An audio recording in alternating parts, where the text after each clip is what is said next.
The yearly Souls-like has almost become an endless mining well for the gaming industry. By this point, there's so many releasing almost constantly that each and every one of them not made by FromSoft are fighting tooth and nail to even get their 5 minutes of fame. And Rise of the Ronin is one of those games that slipped through the cracks and ended up getting overlooked. When it was originally released last year as one of the very few fully PlayStation 5 exclusives, they didn't even get a PC release, Rise of the Ronin was completely bombarded by negative opinions and was sort of written off. But now, with a very sneakily timed PC re-release around the corner, I've decided to finally play it for myself. And after putting a very hearty 40 hours in, I can say that this game is very good. There's definitely some major flaws here, some of which may matter more to certain players, but for the most part, it was a very solid experience that kept me enraptured in this pretty big world, despite having a very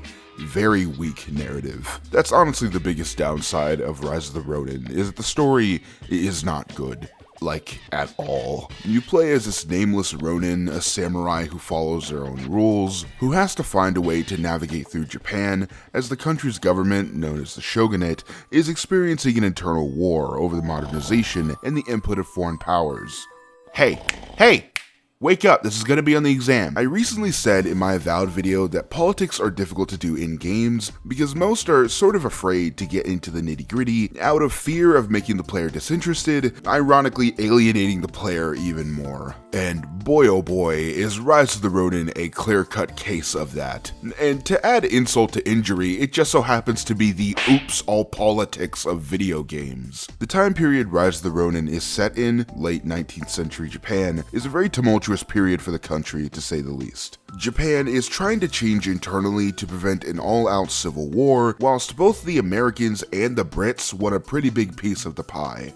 That can be interesting, and don't get me wrong, there are moments of that interesting stuff getting to shine. The problem is that the game is married to historical accuracy and just ends up feeling like it tries to quickly touch on everything. And I mean everything. The entire game takes place over the course of 17 years. All the while, there's new characters constantly being thrown into the mix every hour or so, because we have to be accurate. Almost all of the characters in Rise of the Ronin are real historical figures, like your best friend throughout the game, Ryoma Sakamoto, who's a legendary samurai in Japanese history. Which, like I said, is cool on paper, but it ends up feeling like there's nothing to really latch onto here, since most of your allies just show up to do the thing that they did in real life and then disappear. The only consistently interesting parts of Rise of the Ronin are the original characters who are made for the game, who even then end up feeling like fan inserts that don't really spend a lot of the time in the limelight. Your playable character gets like 40 spoken lines,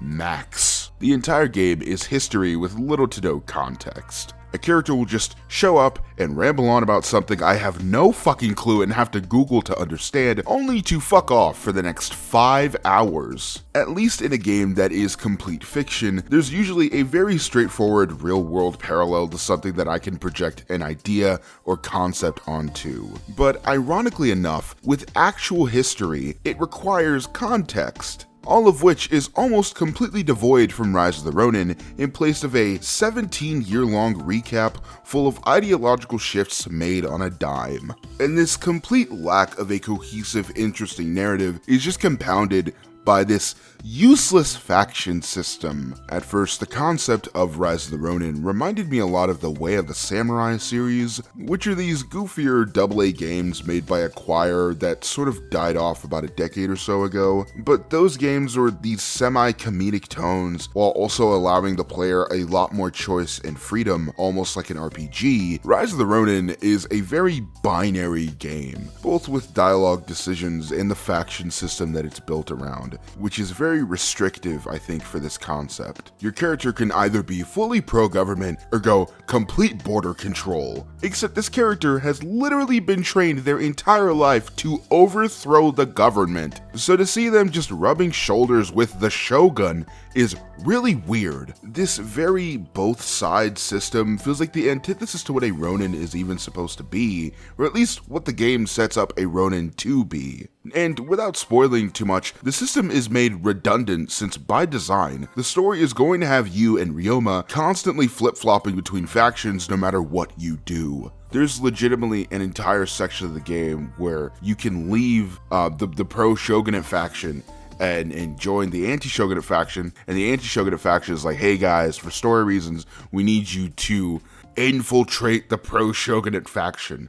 Brother, I work there. This game reminds me of a Dead or Alive spinoff or something, because to make up for its lackluster story that says pretty much nothing, it instead tries to get you attached to different characters like it's an Otome game or something. You can even romance about 13 of these characters as well, because of course you can, and bless its heart, the game tries to instill some sort of consequence for picking a side or not forging enough bonds with preventable character deaths. Most are set in stone, but some pretty specific ones can be reversed if you do a character's bond missions and have a high Ronin level, which you can raise by doing other additional side quests. You're even giving this sad slideshow during the credits, where it's like, oh man, look at all these people who died because of you. Don't you feel bad? However, you can very easily just do the side quests and then replay the missions to prevent the deaths.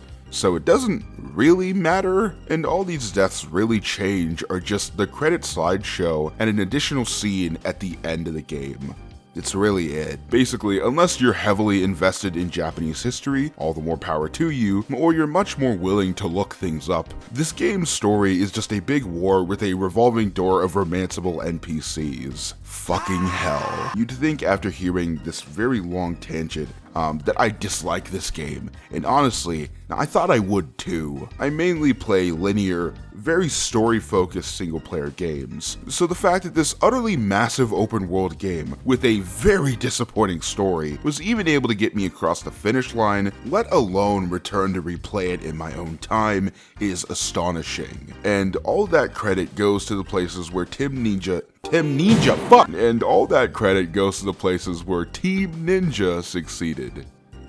I take this very seriously. I don't think all of the story is bad. The characters, at least outside of the narrative, have a strong sense of personality, the vocal performances are good, the animations are well done, and the cutscenes are pretty amazing, specifically whenever there's a fight scene. I think the main antagonist had a very strong presence, and I liked how often they showed up in the story, as usually that's one of my bigger pet peeves with longer games. And most importantly, the world of Rise of the Ronin is very engrossing. While the narrative of a Japanese civil war wasn't the best, the open world itself does a pretty good job at capturing that. Seeing cholera affect unsuspecting people and slowly take out entire villages, or the slow shift over the years from most people wearing kimonos to much more Western style clothing as the game goes on, really sells that you're a part of a bygone age. Also, the map itself is just fucking beautiful. The art design, the skyboxes, it's all much more colorful and lively than you'd expect in a game with this sort of setting.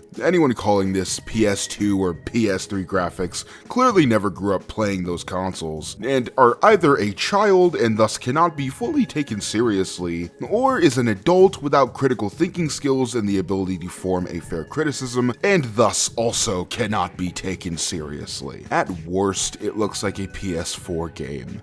And frankly, it does look like a PS4 game most of the time, but a well-made one. I did experience a decent amount of pop-in, but no bugs or crashes whatsoever. Even at 6 to 7 hour play sessions, which is a respectable feat, you'd be surprised. However, playing the game without performance mode on is actually fucking abysmal. It doesn't matter whether or not you have ray tracing on, the fidelity mode runs like dog shit. This is clearly a game that will definitely benefit from a PlayStation 5 Pro, but thankfully I'm not that reckless with my money. The map itself is also very fucking massive. I'm sure I've said that a few times, and this probably annoyed somebody, but you just do not understand how big this game is. There's 3 different maps that you travel throughout the story: Yokohama, Edo, and Kyoto. And I kid you not that I spent at least 9 hours in Yokohama just doing side missions, raising bonds with characters I was fond of, training, gambling, finding cats, taking out bounties. I was just going down the list, man. There's definitely a bit of that Ubisoft formula at play here,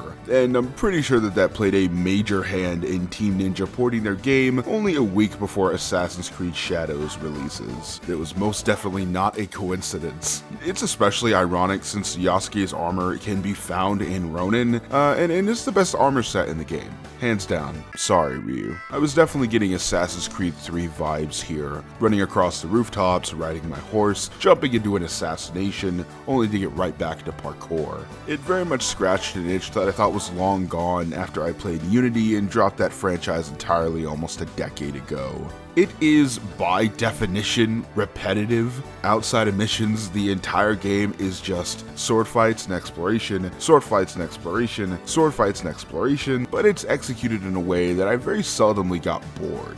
And besides the top tier stellar character customization that Team Ninja just fucking excels at, the combat is hands down the best part of Ronin, which is to be expected from this dev studio.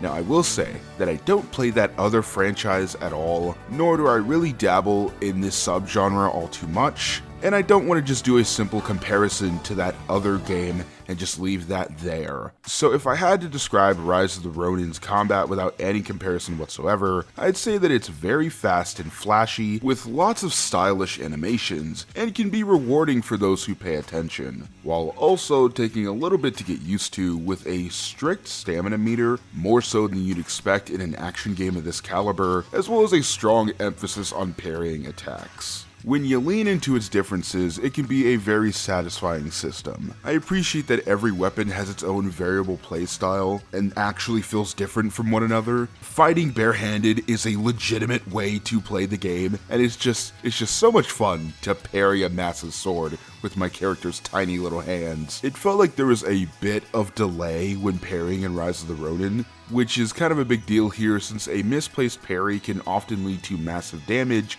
or even death. I sort of felt that with all of the animations here. Sometimes it can be a little bit difficult to read, and as a result, parrying can have a bit of delay. More so than I'm used to in other games that are like this. I don't know what you'd really call that subgenre of games. Neo-likes? Some of the later enemies are a bit ridiculous in how much they can attack at once. British soldiers and some late game bosses will get into strings of attacks where they hit you 6 to 7 times in a row. So much so that you cannot feasibly parry or block them all without losing stamina and health. But I do think that there's enough at your disposal to assist you with this. Mainly sub-weapons like your pistol or your shuriken, as well as a bunch of allies that can join you in missions. And if those don't work, there's always dodging, and the difficulty selector as well. There's more than enough depth here for those who really want to get into the nitty-gritty of this system. Between the 7 different weapon types, proficiency upgrades, unlockable skills, and entirely new fighting styles that can only be unlocked through bonds. It always comes back to those fucking bonds. As much as I like to downplay the character bond system as an attempt to save the story, I do think it's one of the strongest incentives to 100% the game. Granted, I play visual novels and dating sims, so there's clearly something wrong upstairs. I constantly found myself returning to earlier points in the game just to raise my bond level with a specific character, solely so I could see them continue having a place in the narrative. It's probably what ended up upping my playtime closer to the 40-hour mark, and might be the reason it exceeds that. Because there's still so much I left on the table with this game, and when I rolled credits on Rise of the Ronin, I wasn't completely burnt out despite cramming this in like 5 or so days. Rise of the Ronin is ironically itself a reminder of a bygone era, a more messier point in gaming where cutscenes being skipped was much more socially acceptable since most video game plots were very simple or just not interesting at all. This game is a corkboard filled with sticky notes of historical anecdotes with a backdrop of a gameplay formula that's almost 2 decades old, and I fucking loved it. It feels like a samurai game made for people who love Stranger of Paradise, all 7 of us. And that's just my jam, man. When I say I love jank, this is what I'm fucking talking about. I struggle to even describe Rise of the Ronin with that adjective, since it's a legitimately well-made game that I consistently found myself getting lost in, whether I was hunting for new armor or trying to level up a fighting style. And I could only begin to imagine how much mods could add to that experience. It's a game that fails in some places, sure, but excels in most others. It is not a prestige narrative game whatsoever, and for most people, that's enough to mark it as dog shit, which was very obvious when it first released with all the comparisons to Ghost of Tsushima, as if multiple games about Japanese swordsmen can't exist, as if that's not a subgenre that the PlayStation brand was built off the back of. Look, if a game's narrative being bad is that much of a detractor for you, then all the more power to you. But for me, this game sort of offered a messy but fulfilling experience that I truly enjoyed. Something I'm kind of scared that Shadows won't be able to, but we'll just have to give that game its own time in the sun.